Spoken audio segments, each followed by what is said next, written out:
Hello, everyone. Rob Garcia with Winfield United Professional Group.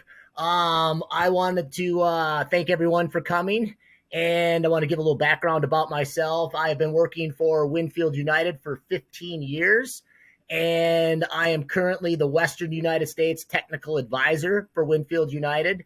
Before that, I was a sales rep in the state of Colorado and have been working in the lawn care and golf and ornamental industry for the last 25 years. So we're going to get started today, and the topic is going to be improving spray application performance and developing an application strategy. And I think that's really important that we put together a good strategy so that we're able to efficiently get our applications out for our customers. The topics today are going to be water quality and how it affects our applications. And then we're going to talk about water pH and how it affects our applications and the products that we're applying. We're going to talk about the whales, and that is essentially how we're going to mix our tanks. We're going to go into some environmental factors that we have to deal with because we are making our applications for the majority outside around people's houses, municipalities, etc.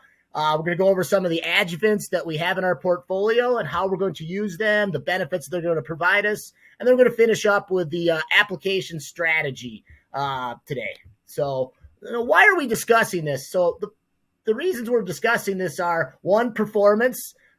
We do not want to have poor pest control. Our customers and the groups that we're working for, if we're working for municipalities, they want us to be able to make applications and get the control that they expect. So we don't want to go out and make an application, a weed control application, and get less than 50% control. We want to get control in that 85+% range. The liability, when we're working around other landscape plantings, trees, shrubs, etc., we don't want to damage these. They're expensive. They're part of the landscape. So when we're making turf applications, we don't want to damage these off-target sites. We have environmental concerns to think about, water and air quality. So when we're making applications around bodies of water, we don't want to have material contaminate those and have to deal with the regulatory groups and having, get called out by the Department of Ag, etc. We have legal aspects, the EPA and the DRT initiatives. They're trying to limit as much as possible the contamination to the environment with pesticides. So you could potentially get into a legal issue if you're found to be the cause of an offsite contamination. Other aspects that we want to take into account are we don't want to waste material. What we've seen over the last couple of years is we've had supply chain issues, and we are having the chemical cost of the products go up incrementally over the last couple of years. The other thing is that we have to deal with public awareness. When we're out there making applications, people see us. They see our spray equipment. They see our trucks. Our trucks have our company names on it, our phone numbers, etc. And so the public is always watching us. So we want to be cognizant of our public perception, and we want to be good stewards of the environment. So we're going to talk about maximizing the uptake of the product, because really that's what's most important. So a couple of key things to look at are water and active ingredient have to mix well. So when we put our active ingredients and the products that we're utilizing into our tanks, water is going to be the carrier, and they need to mix well. We cannot have the water and the other chemicals in our tanks antagonize the active ingredient. We'll go into, there's many things that are in water that can potentially change how the active ingredients perform and behave in the tank. The droplets of water need to come out of the spray equipment containing the active ingredients. So if we don't get our tank mix mixed well, we're not going to have a good consistent solution. So we're going to have the active ingredients not getting to the target. Droplets need to reach the target, so the droplets can't be too big and the droplets can't be too small. So we want to get the right size droplet when we're dealing this. Droplets need to contain the active ingredients, and they need to come in contact with the pore space. The plant pore space on the leaf is where those active ingredients are going to get into the plant. So we need to be able to have the droplets come in contact with the pore space. The pore space has to be open. So we add other adjuvants and surfactants to open up the pore space.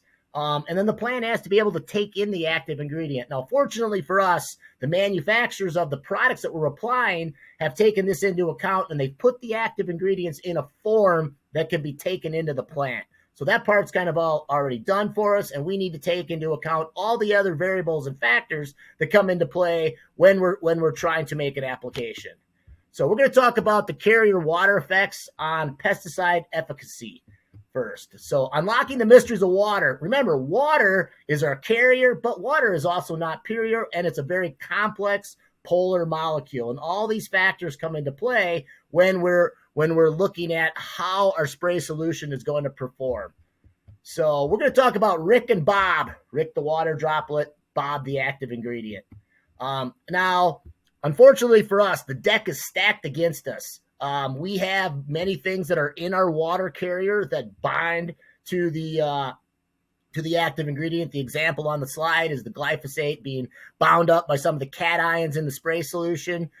We have complex spray equipment that has to be calibrated to efficiently and effectively make spray applications. We have different nozzle choices. Are we going to use a T-jet? Are we going to use an air induction nozzle? Then the weeds have natural defense mechanisms. So we have weeds that have lots of little hairs on the outer cuticle that can hold our droplets off. They basically evaporate. Again, we're not getting the active ingredient in contact with the pore space. If the droplets are too big, they'll sit on the leaf and they won't fit into the pore space. So we need to have the right size droplet. When we're dealing with broadleaf weeds, we need to keep the droplets on the leaf so that they can be absorbed into the pore space. Now, when we're dealing with grassy weed control, which is much harder than broadleaf weed control in many situations, we have the droplets that actually just roll off the leaf. So again, we're not getting the active ingredient in contact with the pore space so it can be absorbed. Then we have the environmental factors. We have rain events, we have wind. All of these things can wash the material, wash the spray solution off the leaf, and also blow it to offsite targets and potentially damage offsite plants and other things. Here's a map of the United States that shows water hardness. Now, the majority of the people that are attending the presentations are going to be in areas of the country in the South, Central South United States, and the West. So in these areas, we have hard, very hard, and extremely hard water. So look at where you're located and then look at how the water quality is. So what we have are the effects, and essentially when we look at water quality, we look at the dissolved cations in the water. So you'll see magnesium, calcium, iron, sodium, potassium. All of these are dissolved at different levels depending on the hardness of the water in your area. And what we have going on is they adversely affect, in our example, we're using glyphosate, and they adversely affect the glyphosate by attaching to the molecule. So making it ineffective and lowering your performance of your spray application. So here's a chart that shows a couple different species, lamb's quarter and velvet leaf, where without a water conditioner, without addressing those cations that are found in the water, we have less than 50% control. Now, if you think about that, if we're going to go out and make applications for our customers and we get 50% control, one, we're probably going to get a call back, or two, they're going to switch to another applicator. So we now look at Hellfire is another water conditioner. Breeze is the Winfield United water conditioner. By just addressing those cations with a water conditioner, we now up our control on two hard to control weeds to 80+%. So we're now getting up into that range I had mentioned earlier where we want to get 85 to 100% control. So by just addressing those cations, tying them up with a water conditioner, we're able to substantially increase our control. Now, what does that do for us? That allows us to, one, do the job that the customer is asking us to do, but also decrease our callbacks, which in today's market where labor has become so expensive, we don't want to go back and do a job we've been hired to do 2 or 3 times to get the control that the customer's looking for. How do we deal with that? How do we address, what does a water conditioner do? So the majority of water conditioners, including Breeze, they are ammonium sulfate solutions and another adjuvant or surfactant. So when we put those into our spray solution, the ammonium sulfate breaks apart into the cation and the anion, so the negatively charged sulfate, the positively charged ammonium ion, and the sulfate binds up the cations. The ammonium ion attaches to the glyphosate molecule, but that does not affect its performance. Thus, the cations are not able to attach to the glyphosate molecule and affect its performance and concentration in the spray solution.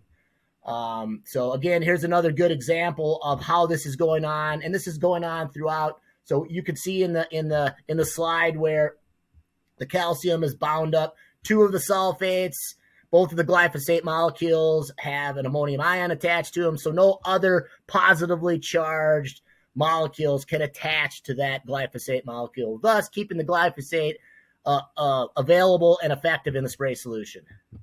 So we're now going to talk about pH and its effect on pesticide performance. And this is probably something that's most overlooked by spray applicators. I think it's a good idea for everyone to have a simple pH meter. They're $75 to $100, and check your spray solutions, especially if you're moving around while you're doing the jobs that you've been hired to do and using different water sources. One time you're using the water source from your shop. The next time you're pulling water source out of a municipal source. I know a lot of guys fill with fire hydrants in our industry. So we need to check what our water source is. And just because you're using municipal water, don't assume that municipal water is at a neutral pH or a slightly acidic pH, which many of the products would prefer in our market.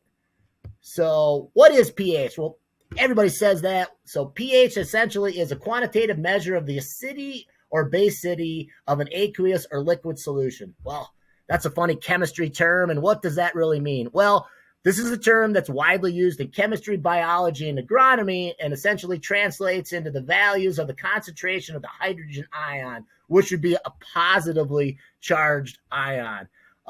So it's a range of 1 to 10 to the minus 14th gram equivalents per liter, another big chemistry word that people don't really understand. But essentially that is a logarithmic scale, and it puts it into a range of 0 to 14, 0 being very acidic, 14 being very basic. So that's going to be an easier to use range. Now remember, when we move between one pH unit, say we go from a 7 to an 8 to a 9, then that's not just one unit. That's a logarithmic function, and it's much greater than that. So that's something to take in mind. When you change one pH unit, it's much more significant than just going from a 1 to a 2.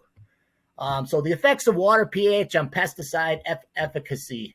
We're going to look at, so we have a very high pH water in the example, and what we're seeing is that the pH is affecting and breaking down the active ingredients. Now, one of the things to note when we look at labels, you'll see on the labels that many of the products, especially herbicides that we're applying, are in the acidic form. So when we put an acidic herbicide into a basic water solution, general chemistry shows us that we start to break down that herbicide and make it ineffective in that spray solution. So what are we going to do? So what we're going to do is, and we're going to talk briefly about acidifiers and buffering agents. So on the upper chart, you'll see we have an acidifier. Breeze would be our acidifier, that ammonium sulfate based product that I mentioned earlier. So as we add material, we're going to continually lower the pH. So we start out with a pH with no breeze in the tank. So our spray solution takes between 7.5 and 8.5. Start adding breeze to it, 4 ounces, 8 ounces, etc. We could drive the pH down to where if we add it all up to 3/4 of a gallon, 96 ounces, we would drive it down to a pH of 4. So we started with a pH of 7.5 to 8.5. We brought that pH down to almost 4 by adding more material. If you look at the chart, you'll note that around 16 ounces, which is going to be one of the label rates for Breeze, you're going to see that we're going to cross the threshold of neutral pH of 7 and get into a slightly acidic. The majority of the products that we're dealing with, that's kind of where they like to be, at a pH slightly less than 7, slightly higher than 6. 6.5 is a number that you see thrown around a lot in our industry. As a buffering agent now, that's a little bit different. The buffering agent we use, our Gulfstream Free, which is a non-ionic surfactant that we're going to talk about later in the presentation. That is going to essentially, as we add material, we're going to bring the pH down, but we're also going to stabilize the pH. So as we add other material to the tank, we are not going to see that pH change. And again, every product that we have has an individual pH. So an example would be some of our potassium-based products. They're very high pH. So when you add those to the very basic, when you add those to the spray tank, they're going to bring the pH back the other way. So a buffering agent, again, stabilizes the pH. Now, if you look at the graph for the buffering agent, you'll see 16 to 32 ounces, which is the label rate for Gulfstream Free. It keeps that pH in that range of about 7. Again, slightly on the acidic side of neutral. So we're going to talk about the effects of pH on pesticide efficacy. So the example I'm going to use is Dilox. And with Dilox, if we're at a pH of 6, the product has a half-life of 4 days. So essentially, at a pH of 6, it takes about 4 days in the spray tank for that material to break down to where it's at half the concentration it was when you put the insecticide into the tank. Now, we go to a pH of 7, so we go up 1 pH unit. Again, it's logarithmic, so it's much greater than just 1 unit. And now all of a sudden, our stability in the tank is 6 hours. So now, after 6 hours of being in the spray solution at a pH of 7, 50% of the Dilox active ingredient has broken down.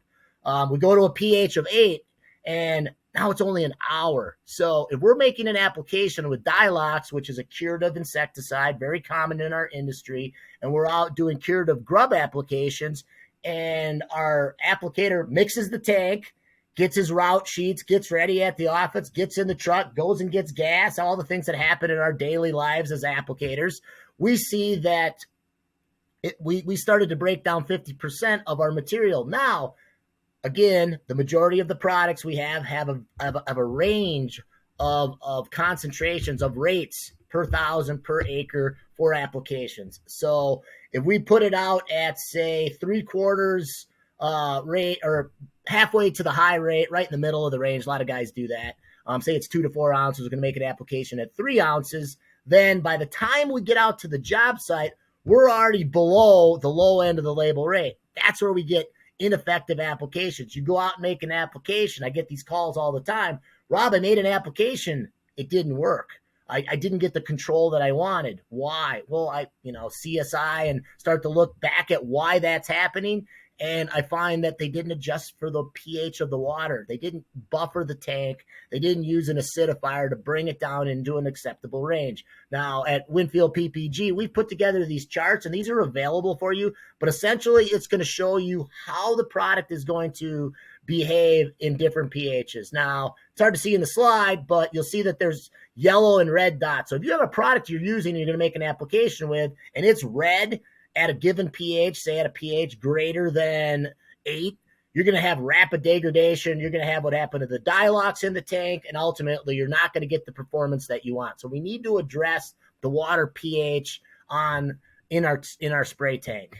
The next thing we're going to talk about, so now we've kind of talked about what is going on with the water, this dynamic carrier that we use for all of our applications. And we're going to talk about mixing problems. We need to get the products that we're applying to mix efficiently. And as it's become harder and harder to get good labor, to make applications, to keep up with our contracts that we've sold, more and more products are going into the tank at one time. So it's really important to make sure that we address mixing issues in our tank. Foam production. So many of the products also part of those, and when we look at the label, we'll see that you look at the product and it's 42% active ingredient. Okay, well, what else is that? Well, the other inerts are other surfactants and adjuvants to help keep that product in solution to make it be able to be applied. So that all of that's been done by the manufacturer. So we're going to have to deal with foam. Foam is something that everyone deals with depending on the products that you're applying and how you're putting them into the tank. So on the left-hand side, you'll see that you have no defoamer. We start to fill the tank, lots of foaming, hard to deal with. The foam's going to come out the top. We have to deal with it. It's going to slow down our filling of our tank. We have knockdown in the middle, where knockdown is where we're starting to foam up and we make an application of a defoamer to knock that down, to get that foam off the top of the tank of the solution that we're filling. I prefer on the right hand side, that's going to be preventative. Add some defoamer. If you know that the products that you are applying tend to foam in the tank, you've made these applications before, we've utilized these products over and over for a number of years, do a preventative. Add the defoamer to the tank before you start to fill the tank, or right as you start to fill the tank when you have just water in the tank, to help with that foaming issue. Next thing we're going to talk about is physical incompatibility. So this is essentially our jar test, where we're going to add the products. We're going to make a mini batch in our spray our spray room or in your office, and we're going to look at it at 1 minute. As soon as we put the material together, does anything start to precipitate out? Do we get any layering effects? No. So if no, okay, let's let it sit for a little bit. Sometimes some of these reactions in the spray solution take a little bit of time. So we need to put those products in, let them sit for 5 minutes. Now, I like the greater than 10-minute test. And I always tell guys where many times we're mixing our solutions early in the morning. So we're in a hurry. We're trying to get out. It's going to be hot later in the day. We want to make our applications before we get outside the heat range of the product. It's going to be windy later in the day. It's going to rain. Whatever the situation is, we're in a hurry to get our applications out as early as possible so that we could deal with these issues, environmental issues throughout the day. So what I tell guys when we're making a new product, let's put it in a jar test. Let's do it. Let's let it sit overnight. This is also going to address the issue if we do run into a rain event, wind, higher temperatures, etc., then we might have to have part of the spray tank sit overnight. So we don't want it to sit overnight and then come back the next day to start making our applications again, because, again, we don't want to waste what's in the spray tank because of the cost of the chemicals and the materials that are in the spray tank. So we're going to let that jar test sit overnight. We're going to take a look at it in the morning, again, making sure that we don't have anything settling out, any precipitation, any material ending up in the bottom of that jar test, so that when we make our spray tank and we do get rained out or winds too high, etc., then we will be able to still keep our spray application. I'm going to go over a couple of our adjuvants for foam. Form Force is going to be our 100% defoamer and low applications rates. That's why I like to do the preventative. We're only talking about an ounce per 100 gallons in spray solutions. You have very foamy, I might go up to 1.5 ounces, but you really don't need to use very much. So it's going to suppress the foam during the pesticide mixing. It could be used as a knockdown if we didn't get it in preventatively and we start to create some foam. Maybe we're using a fire hydrant, so we have some fairly strong pressure going into the tank. That's going to create more foam. But it will definitely increase the mixing and filling times. So you're going to decrease those times, so we're going to get our tank full so we can get out onto the job. Our other one, and this is a new product for us, pre-flight, is going to be a defoamer, but also a masking agent. One of the things, because we are under the constant eye of the public, that odor is an issue. So many times throughout the years, that's been the complaint. I knew that, you'll get the complaint. I knew that the applicators are out because I could smell it when I got home. It goes away fairly quick, especially herbicides smell a little bit more than some of the other products. We do have some insecticides that have some fairly good odor. So this is a defoamer, but it also has a wintergreen smell. Similar rates, ounce per 100 on a preventative. You can use it as a knockdown. I think this one is used more preventatively because we know we're addressing the smell issue and we want to apply that ahead of time. So great product when you have smaller amounts of foam, but you also have an odor issue. So I have a lot of people starting to utilize pre-flight over Foam Force just because they are dealing with herbicides and some of the insecticides that do have some fairly significant odor to the public. So Wales is how we're going to mix the tank. We have these charts available. Reach out to your Winfield PPG sales rep and they can get you a chart for the spray room. But essentially the W, we're going to add the water and the water conditioner. We're going to fill the tank about 1/4 to half full and let it start to agitate. We're going to add any pH buffers or water conditioners at this time, and also our preventative defoamers. Then we're going to add our water-soluble bags. So if we have the old imidacloprid water-soluble bags, that would be an example. We're going to add those next. Allow the bags to completely dissolve before you add any other products to make sure that that bag isn't partially broken down and clogging our filters and creating issues with our spray application. We're now going to add our wettable powders and our dry flowables. And then finally, we're going to add our water dispersible granules. Well, agitation's going on in the tank. So now that we've added those products, we're going to agitate. We're going to get our defoamers, our water conditioners, and any of those water-soluble type products into solution, allowing them to break down and become a good, consistent spray solution. We want to make sure that the products are completely mixed before we start to add any other products. So the next is going to be the L. That's going to be liquids. So we're going to add our liquid flowables, our suspended concentrates, and our super emulsions. So fill the tank with the rest of the carrier at this point. So now we have a full tank. We've agitated it and continue to have the agitation going. Don't shut it off because we want to continue to mix and get a good uniform solution. The next thing is going to be the E, and that's going to be the emulsifiable concentrates and the micro emulsion concentrates, our ME and our EC formulations. We now have a completely full spray tank. The water's full to the top. The final thing is going to be the S, and those are going to be our surfactants. So we're going to look at adding our adjuvants, our surfactants, our 90-10 non-ionics, Droplex Extra, our 90-10 non-ionic, and our deposition drift agent. Now that we have our tanks mixed, one thing I wanted to highlight here is that remember to keep your equipment clean. So we have to mix our products correctly. We have to keep our foam down. We have to address our water quality, but we also have to keep our equipment clean. There's basically two types of tank and equipment cleaners. They're the ones that make it look good, and there's also the ones that deactivate the pesticides in the tank. Good practices to think about when we're thinking about cleaning our tanks. And I know this is something that's so hard to do in the busy time of the season where we're wanting to continue, but we need to keep our equipment clean. It keeps it functioning and the way that it should. We keep our nozzles clean so we get good nozzle performance. Some good rules of thumb are for broadleaf herbicides, always clean your tank if you're switching from a broadleaf to a non-selective or a non-selective back to a broadleaf. I also recommend that people clean their tanks when we're switching from a fungicide to an insecticide.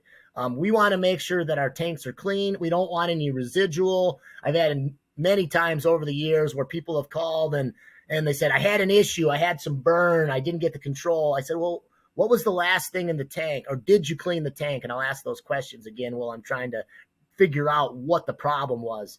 And many times it's like, oh, I was making an application for with high load of dicamba for thistle, and then I switched over to another product, but I had some residual dicamba in the tank and I had some damage. So when we're looking at that, clean your equipment.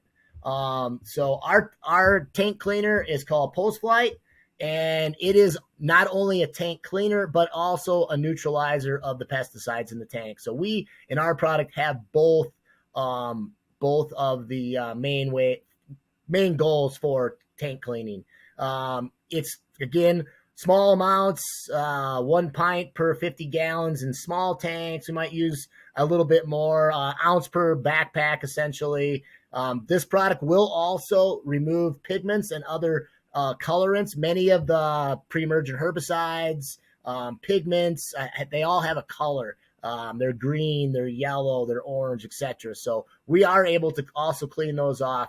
And you'll see that our Post Flight is made up of 4 different active ingredients. So we have a good combination of everything that can be used as a tank cleaner in our product. So here's a good photo where we've utilized Post Flight as a cleaner, and we've cleaned up the seat on a fairway sprayer. We've also cleaned the outside of the tank. So when we look at this, we see this all the time where we're working hard, we get a little overspray, maybe we've got some extra foam coming out the top that stains the tank.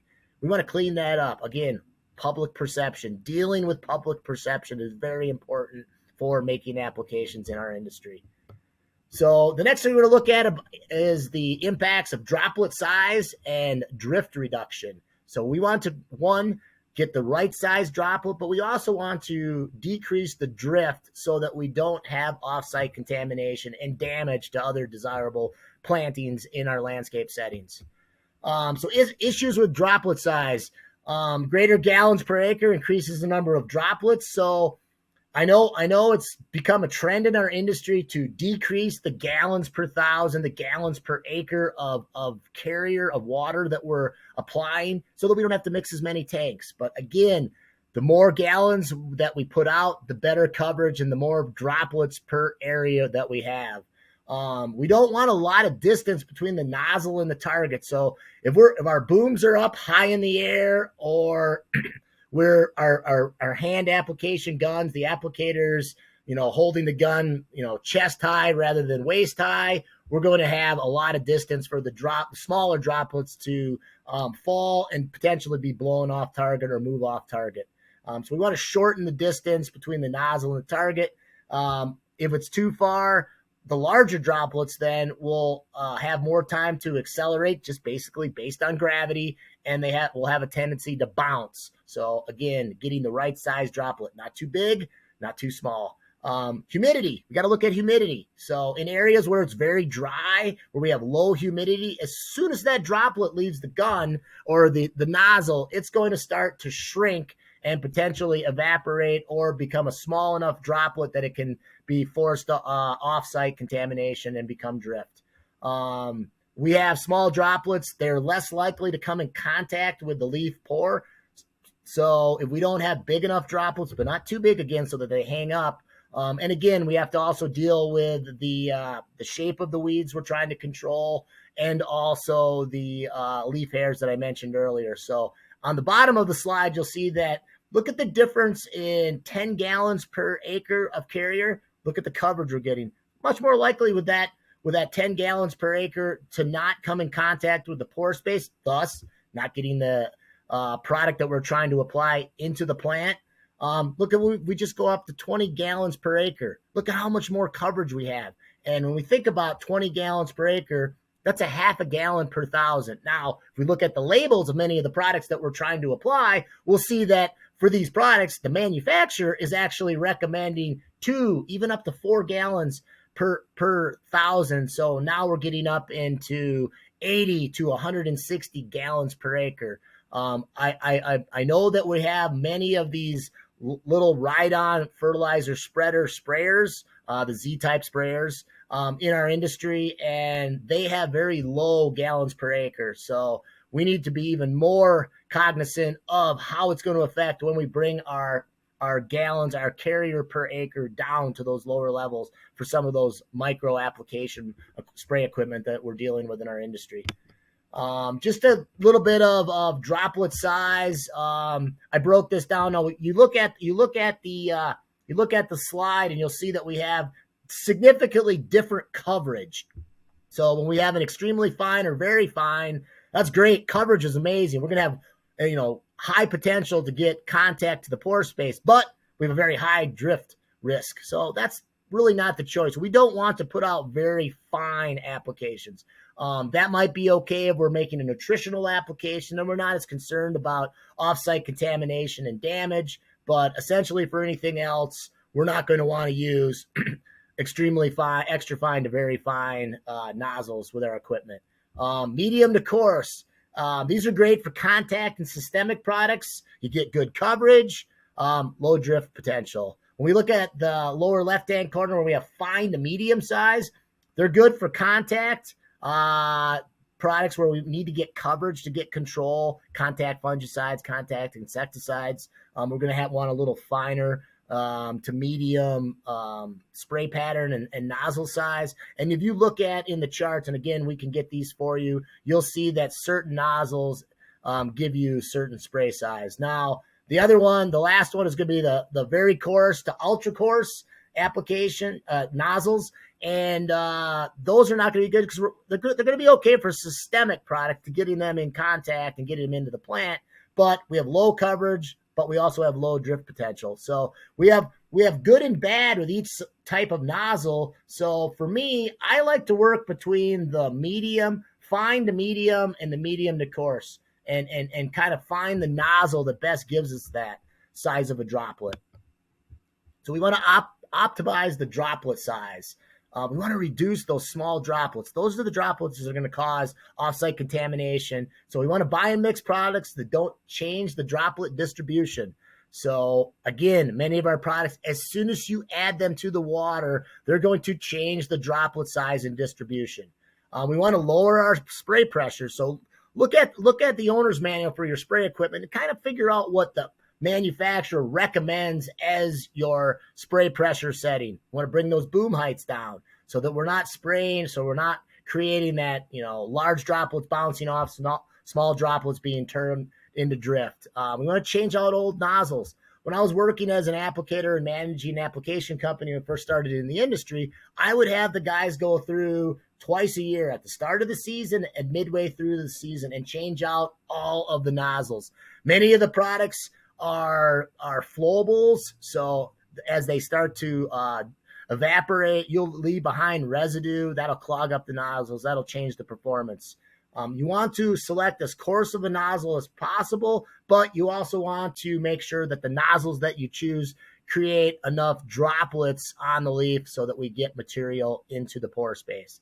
And then finally, add a drift control product. So as you look at the video in the slide, you'll see that as we increase the pressure, look how much more drift that we're starting to create.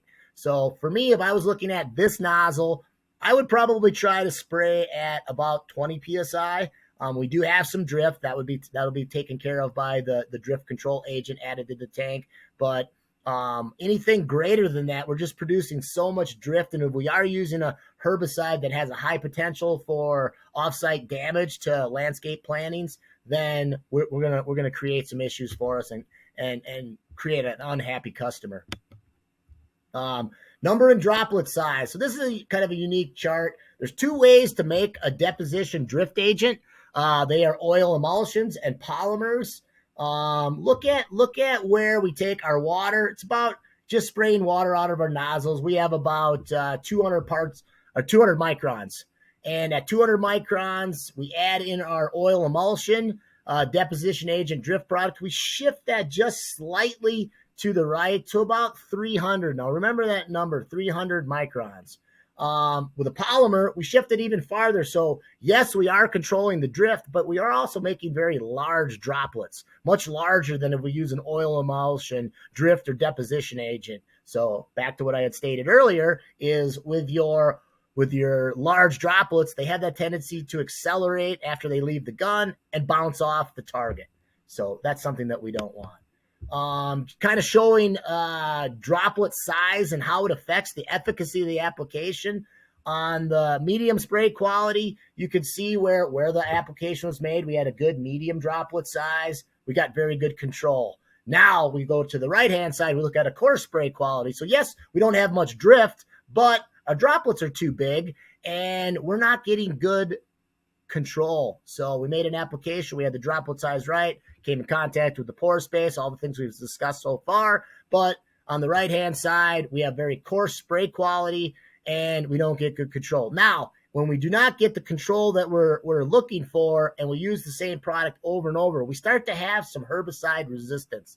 And that's key because we don't want to start to use a product, not get good control. So we start to get some resistance. So then when we go back to use that product the next time, we get almost no control because now the weeds that we're trying to control have become resistant to that specific herbicide. This was just some applications that were made with 2,4-D. So now we're going to talk about the effects of weather on droplet size.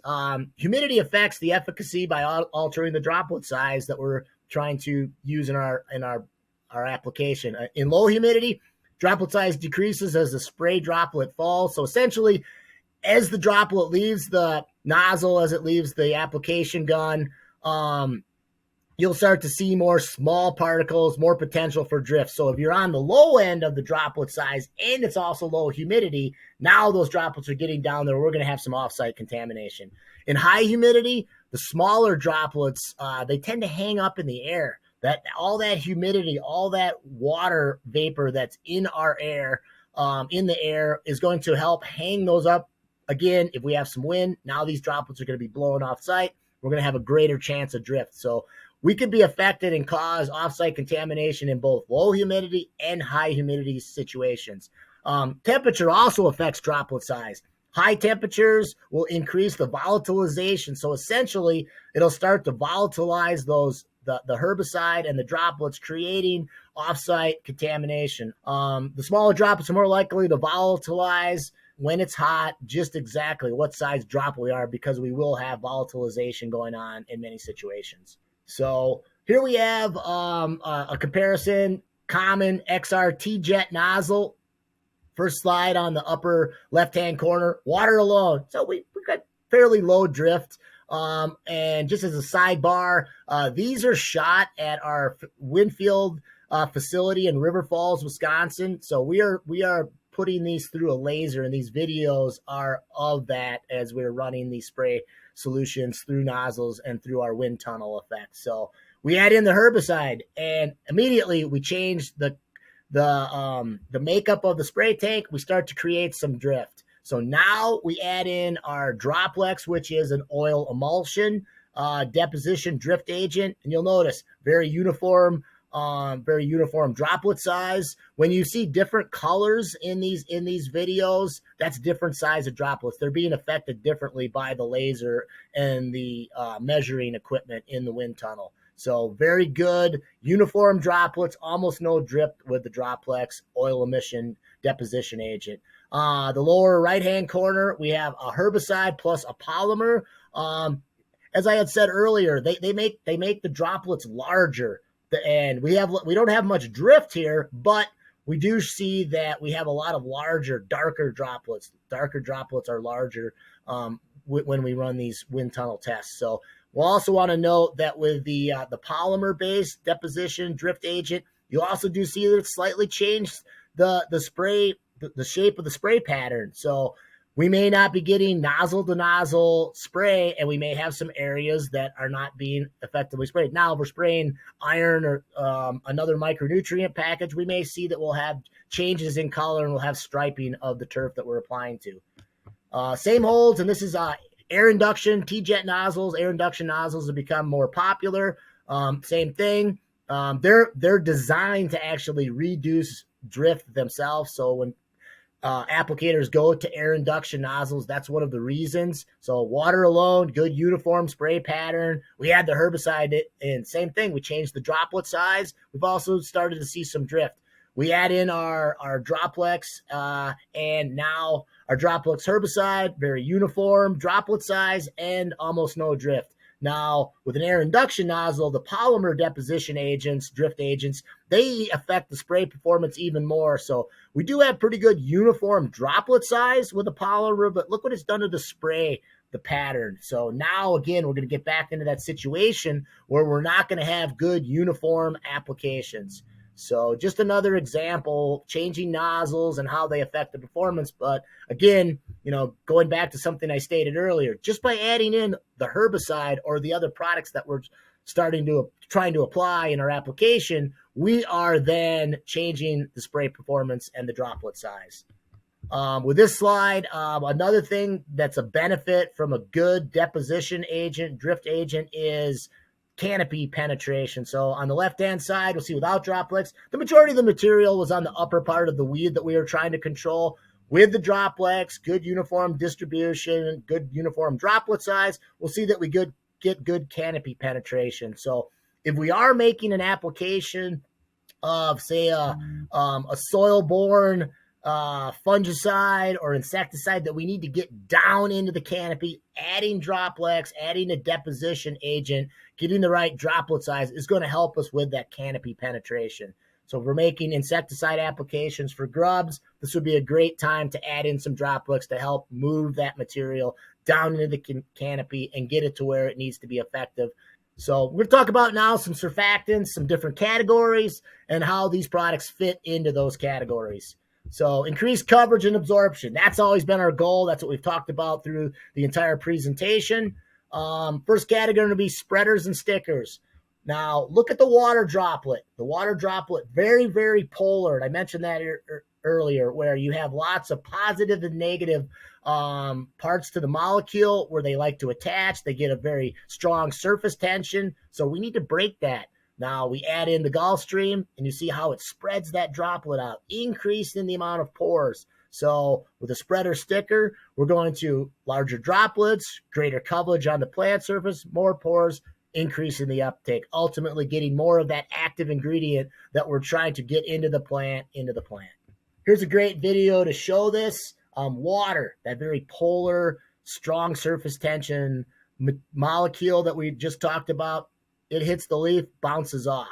That's on the first slide. The second slide was the Gulfstream. Now we've added in our non-ionic buffered product, and look how much more leaf surface we cover. The droplet doesn't bounce off; it stays on the leaf. And on the right-hand side, the Droplex plus Gulfstream, so a deposition drift agent plus a non-ionic surfactant. Look at the coverage that we got. Which one, if we were trying to make a herbicide application or we were trying to make a fungicide application, which one do you think you're going to get better control with? You're going to get better control with the one that spreads out on the leaf, gives us maximum coverage, and keeps the droplet on the leaf surface. So some of the studies that we've done, this study was done by Dr. Brosnan at the University of Tennessee, Virginia buttonweed control 7 days after application. Untreated, no control, obviously.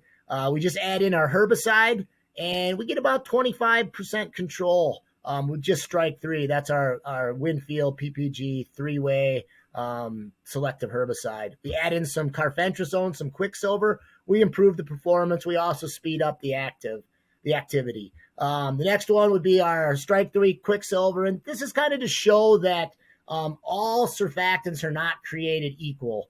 And so Top Serve is a cheaper 80-20. So it's 80% active ingredient, 20% inerts, mainly water. And so we'll see that we improve our control a little bit, but not really. Now we go to just getting the droplet size right. We outperform that 80-20 non-ionic surfactant just with the deposition drift agent, and we improve our control. Now we look at if we go to a good non-ionic Gulfstream free now is what you'll see, is that we improve our control to almost 40% 7 days after treatment. Significantly better than just the herbicide, significantly better than the cheaper 80-20 non-ionic. So we do better with our premium 90-10 non-ionic, more surfactant, also that buffers the tank. So we significantly improve our weed control. Rain fast test, Dr. Brosnan also did this one, and we see strike 3, just the herbicide, and sidebar, the HAT, hours after treatment to a rain event. So strike 3 alone, it's all over the board. Sometimes we get good control, sometimes we get poor control. Essentially what it shows that if you let it dry for 12 hours, you're going to get very good control. So if we can let people not water, I know people ask that all the time after a herbicide application. When can I water? When can I water? Well, if you tell them to water 12 hours after that, you're still going to get very good control. Now, the next part of the slide, strike 3 plus Gulfstream, essentially it shows that if you use a premium 90-10 non-ionic surfactant, other than spraying in the rain, you're going to be able to get good control. So if it's a half hour, we had 100% control. Pretty much everything after a half hour from Dr. Brosnan's study showed that we got 100% control utilizing herbicide and Gulfstream. Now, Droplex Extra, essentially Droplex Extra is Droplex plus Gulfstream. So we've added that as a premix. We put the two products together to maximize and capitalize on both the performance of the Droplex and also the Gulfstream. So this shows you that we get over 90% not 90% control, almost spraying in the rain. Well, that's going to be easier to deal with. I know our applicators are out there. They're trying to finish their routes, trying to get back before it rains. And if we utilize a deposition agent plus a premium 90-10 non-ionic, we're going to get increased control and almost 100% control in the rain. Now, to show that not all 90-10 surfactants, we did also compare it to Activator 90, which is a Loveland surfactant. and we had variable control in all hours after treatment to rain. So we didn't really get the rain fastness that we did with Gulfstream or with Droplex Extra. So again, reiterating, not all 90-10 non-ionic surfactants are created equal. One of the things that we have going on is that some things, when they wrote the laws and put together the parameters for surfactants, you were able to claim things as an active ingredient, isopropyl alcohol, glycol, and some other things. So when it says it's 90-10, in many cases, it's going to be actually more like 60 or 70% true active ingredient, and the rest is going to be one of these other things that can be considered an active ingredient because of how the governing of surfactants was put together. So Gulfstream, it's actually 82% active ingredient. That other 8% is going to be that's going to be the buffering agents. Another study that we've done showing that we improved the control by just using Droplex Extra compared to just a surfactant, just a herbicide, excuse me, that we improved it 20% by adding in Droplex Extra. Now, when I look at this slide, what that tells me is when you're thinking about how your customer is going to react to your application, if we make just a herbicide application, one, we don't get the rain fastness we just talked about. Two, we don't improve the performance by getting the right droplet size and getting it to stay on the leaf that we saw earlier in the video. So at less than 80%, you might get a callback and have to go out and do some spot spraying or make another application. That's going to cost you time and money. If we get over 90% control, we're approaching 95% control, probably we're going to be okay, and the customer's going to be happy with the fact that you got nearly 100% control. So trying to limit those callbacks and those reapplications as much as possible is the goal. So when we think about, well, the Droplex Extra adds X to the tank in cost, but it also decreases the callbacks. So which one is going to be the most economical for the company? It's going to be adding the Droplex Extra to the tank.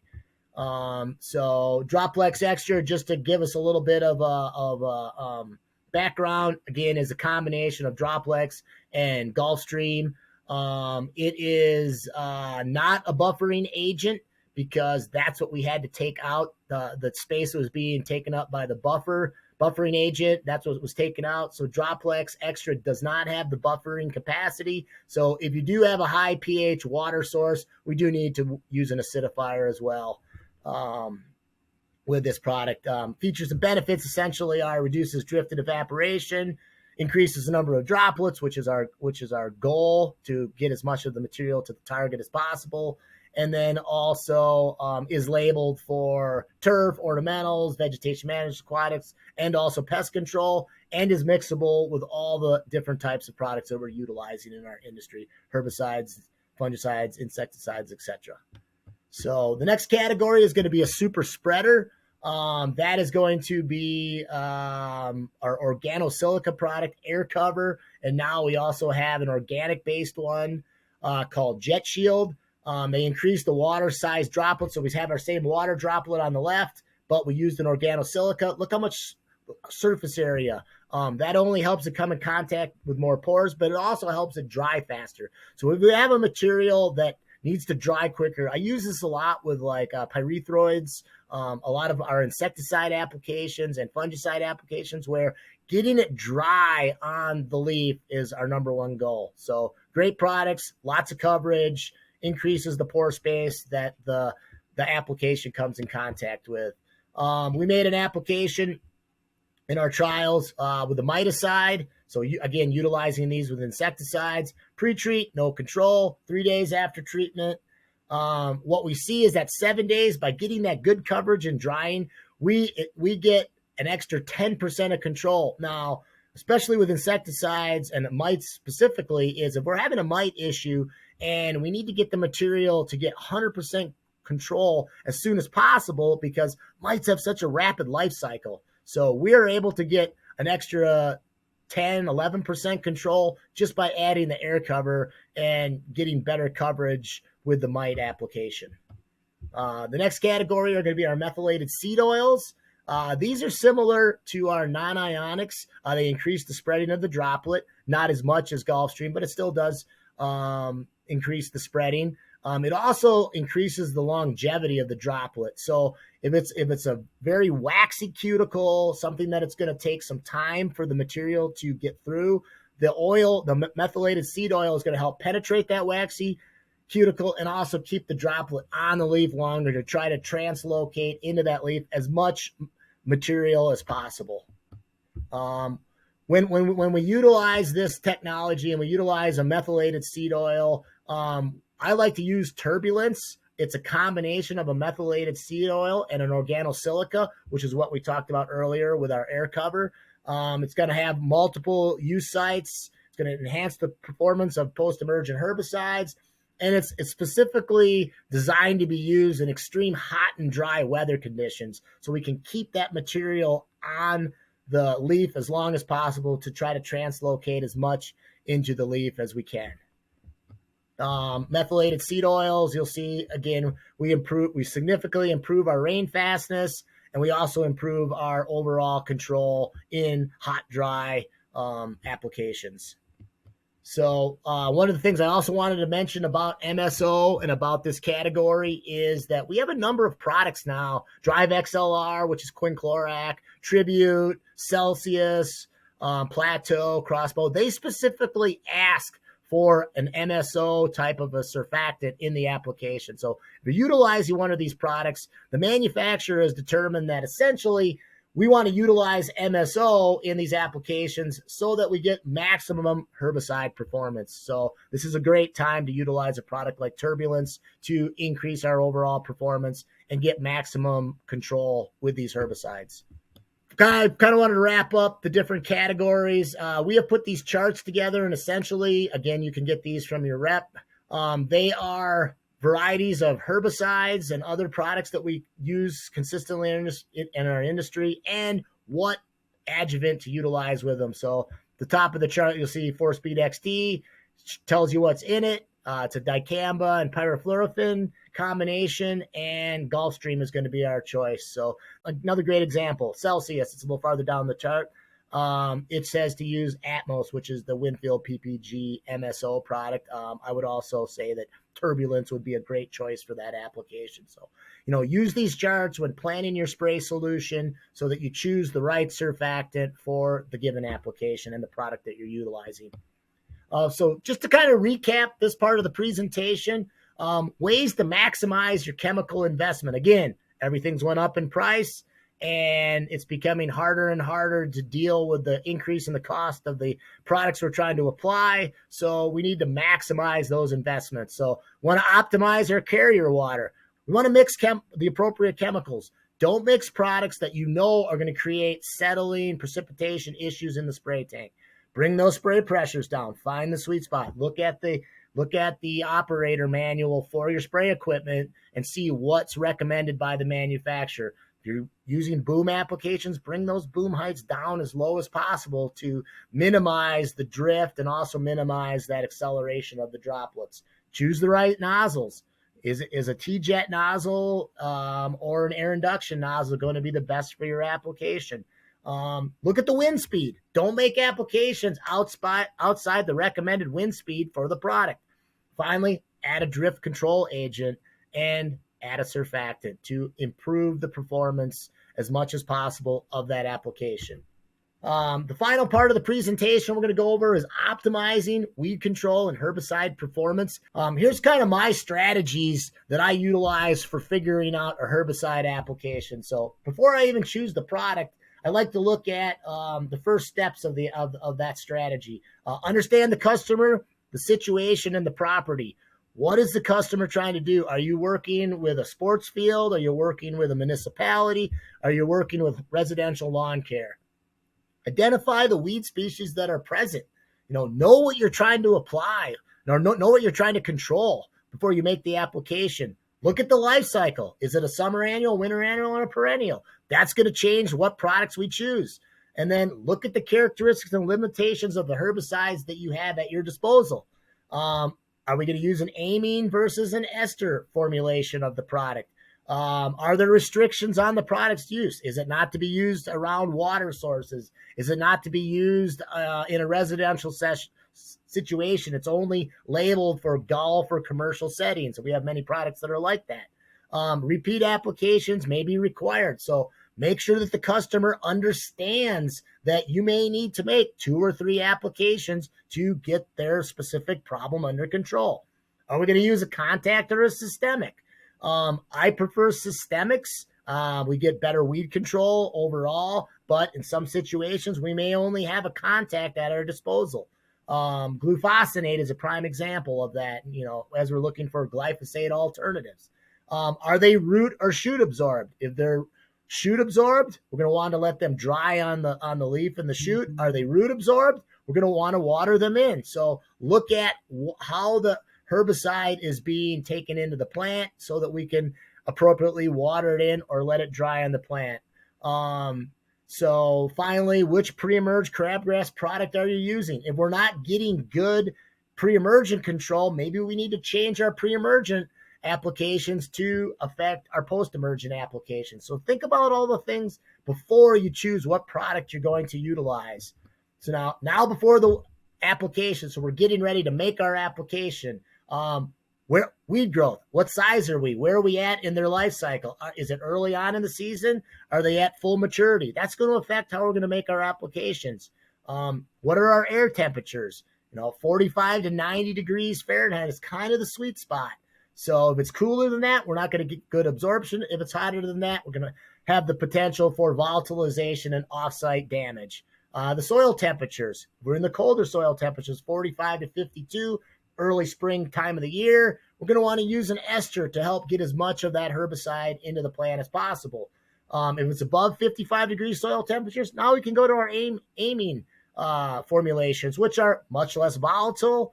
They don't work quite as fast in the plant, so we might not see as rapid of a control as we are within our esters, but they also have less odor, and they also tend to not volatilize as much. So look at the soil temperatures when you're choosing, am I going to use an ester or am I going to use an amine? The mowing schedule, what they have, the other maintenance schedule, how is it going to affect our applications? We want to delay mowing and irrigation 1 to 3 days, both before and after the application. So I know it's easier before, but after the application, especially if we haven't irrigated prior to the application, we might start to see some drought stress in our turf. So many people want to water as close after application as possible. So we're going to want to look at that. And again, that's another great reason to show why we utilize a non-ionic surfactant so that we can get back onto our irrigation schedule as soon as possible after our application. Now, our strategies at application. Are we going to make applications fall versus spring or mid-season applications? When it's going to be the most effective time for that AI to move into the root system. So looking at the actual weed that we're trying to control, again, identifying the weed so we know what we're trying to control. Reduction of the weed population in the fall gives you better overall population and pressure in the spring. So I know it's not common in our industry, but again, fall herbicide applications are very effective for good perennial weed control. Dandelions is a great example. I have a number of clients now that utilize fall herbicide applications for dandelions. They don't have the issues in the spring. They don't get the calls early in the season as the dandelions start to flower early on. Again, those first flowering dandelions in the spring are not newly germinated. They're the ones that were in the vegetative state and overwintered, had a good strong root system, and popped first in the spring. So knowing the weeds, making fall applications is going to give you better overall performance and population in the spring. Consider rotating products. So many of the products that we utilize are combinations of the same types of herbicides. So if you're not getting the control you want, talk to your rep and look at the potential to rotate to another herbicide category to improve that performance. You also need to look at the product quality and the cost of the situation. Not one product fits all situations when making herbicide applications. So we need to look at, is an economical three-way going to give us the control at the right cost point, or do we need to go to something else, add another active ingredient to the tank, take a product like Strike 3 and spike it with some carfentrazone, some Quicksilver to get the performance that we want, but that might put us outside the price point for that given customer. So we need to look at the quality of the control and also the cost. Consider the pH of the tank solution. Are we mixing things up? They're going to degrade rapidly in the tank. If so, and we have a high pH water source, we're going to need to buffer that tank. Again, don't use too much water. Look at the labels, look at the nozzles that you're using, and make sure you're putting out an appropriate amount of carrier, but not too much. So, and then finally, we'll wrap up with safety and label concerns. When you're making applications, make sure you have the right PPE. Read the label. Make sure that your applicators are safe. Make sure they have a spill kit with them. Do all those things ahead of time so that if there is an issue, we're limiting our damage and our public perception as much as possible. Some good rules of thumb that I always utilize when dealing with the homeowners, golfers, the public, etc., people asking questions. I always tell them, stay off the turf until sprays have dried. Once it's dry, it's not easily dislodged, especially if we have a good non-ionic surfactant in the tank, even under heavy dew or rainfall. So tell people to stay off the turf. If you're making municipal applications, you're doing parks and rec applications, etc., always make sure you post those areas and tell them to stay off it until the spray is dry. Typically, I like to tell people I like 12 hours. I mean, again, once we saw in our earlier part of the presentation where once we get to 12 hours, we're pretty much getting 100% control. If you have pets and people that come in contact with the spray, wash them, clean them up. I've had people call me about this. The applicator came, and then I let the dog out. I'm concerned about it having a negative effect, so wash the dog. That's always been my recommendation. I get this call all the time. The applicator was out, and we have the dog out. He's been eating some grass. The pets really can't eat enough of the treated grass. If you look at the LD50s on the majority of these products, they're not going to be able to eat enough to make them ill. So just be cautious. Let the pets out. I know pets come in contact with treated turf all the time. The majority of the products are diluted. And again, we're not spraying 100% active ingredient, 100% material. We're spraying, a couple of ounces of material per 1,000 square feet in 2 to 4 gallons of water, significantly low diluted concentrations of these products. So, and, again, reiterate to them all these points and try to ease their concerns about the applications that are being made.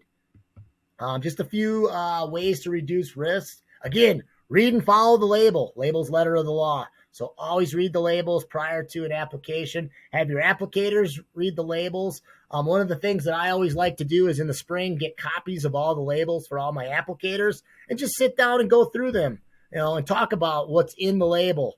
Know the physical and political environment of the areas you're spraying. If you're in an area that it's very anti-application, know that so that you are doing everything in your control. Let them know you're utilizing a deposition agent. Let them know that you're trying to control the drift. Let them know that you're using low volatility products. All those things will ease their concerns about your applications. Calibrate and replace nozzles frequently. Calibrate your spray equipment. Limit the use of ester salts, which have high volatility, as much as possible. I think if we do a good job with our pre-emergence and we choose the right times of the year to make our applications, we can essentially use almost no esters in our application. So essentially eliminating that potential for volatility. Avoid high pressure. Don't have the guys cranking the spray equipment up. From that previous slide, I noted that I would choose about 30 PSI. We don't want to get above 45. We just have too much potential for offsite contamination and drift. Consider the whole presentation has been about why we utilize high quality adjuvant spreaders and stickers, what they do in our spray tank, how they improve our performance, how they maximize our chemical investment in our spray tank. So talk to your reps, look at how these things can affect. And in many cases, when you actually do the cost per acre, cost per 100 gallons, etc., you'll note that it adds little or no cost to your applications to get those benefits and improve the performance of those applications.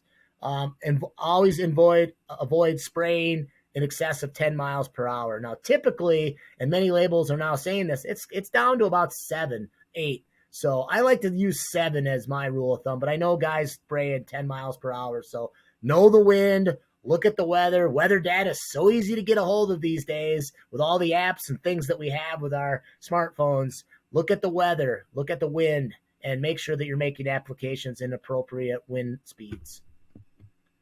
Questions? And again, feel free to reach out to me with emails. Give me a call if you have any questions or there's something you want to clarify about the presentation.